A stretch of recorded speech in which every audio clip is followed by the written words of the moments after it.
somewhere. On a twisted stage. Not too very far away. Twysted Quickie Theatre presents Twysted Halloween shorts for fun and folly. And more.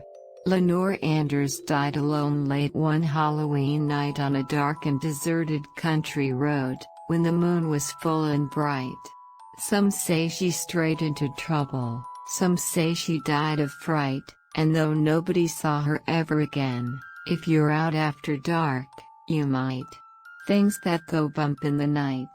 Lurid tales of slashers and ghosties told around the campfire after dark. Bedtime stories to put the kiddies to snooze in, that keeps them up till the darkest wee hours, instead. Truly, nothing brings out the storyteller in us all, like a good old-fashioned Halloween season. Hair-raising ghost stories galore, campfire tales of spirited hauntings, and lurid regalings of specters and goblins in dark and moonlit nights gone bad, and seriously, who hasn't wanted to catch a fleeting glimpse of the Great Pumpkin at some point, along with his mythical bag of goodies, of course, if only on the safety of our safely not quite real television screen. And, of course, there's the candy, lots and lots of candy, and roaming the streets after dark with the undead things of the night, that's always undeniably fun. Of course, too much Halloween candy can be bad for you, too many scare flicks can give you nightmares, and the ghosty tales, some of them at least, can quite possibly keep you up on some dark and stormy nights, but then maybe that's the whole point of it all. Maybe our dark side just wants to come out and play a little, or whistle its way past the graveyard maybe, or compel us to head out in search of a party that we'll never come back from as the case may be, or maybe we just want to have a little late night fun, and worry about the rest come the morning, assuming we're still around for it of course, which is probably the way it should be with any good party, if only.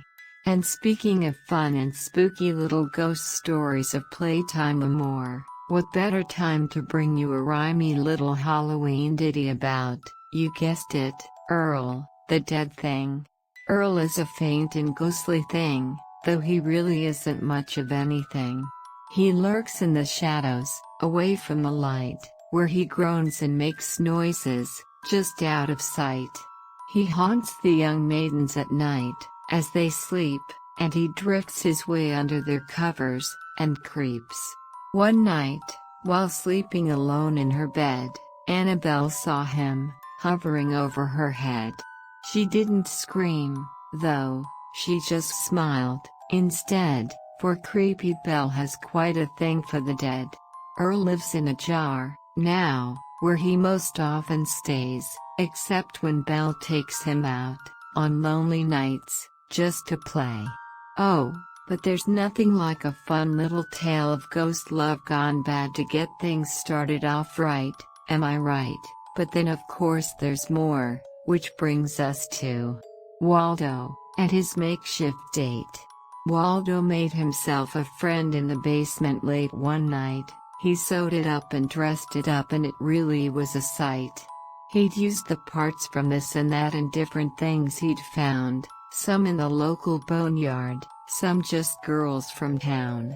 He took it to the bar one night but it didn't turn out well. His makeshift date began to smell and it scared the clientele.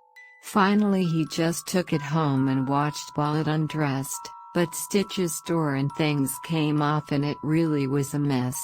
Waldo sewed it back together and he tried a little makeup, but he got too fresh and things went bad and they had an ugly breakup.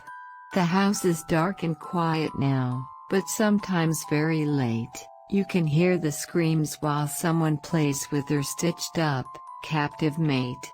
See, love truly can be grand, at that, even in the midst of the spookiest time of the year, if not maybe all the more so. Before we draw our little spook fest to a close, However, allow me to drop one more little bite-sized morsel of goodie into the proverbial bag, one that also comes with the tiniest little bit of, shall we say, warning. Enjoy. Do all your chores and say your prayers, and be good as you can, and with a little luck you'll never meet the Pumpkin Man. He lurks inside your dark, tossed dreams in the place where dead things live, with children who once misbehaved and no one would forgive. So if perchance he comes one night, avoid him if you can, cause you'll never leave and you'll never die. Once in the place of the Pumpkin Man. And there you have it. A little thrill, a touch of chill, and a little good old-fashioned Halloween time fun, compliments of Twysted Quickie Theatre. No candy, true, but there's still time to go out and grab a bag full from somewhere nearby or other. Just do be careful about which door you might choose to knock on, because, well, you just never really know. Just ask Lenora, if you happen to run into her, that is. And if not, fear not, because there's always time to knock on one very special door, one that can only be found at, you guessed it, www.jamiesontucker.com. Play your cards right, you might even get some candy, at that.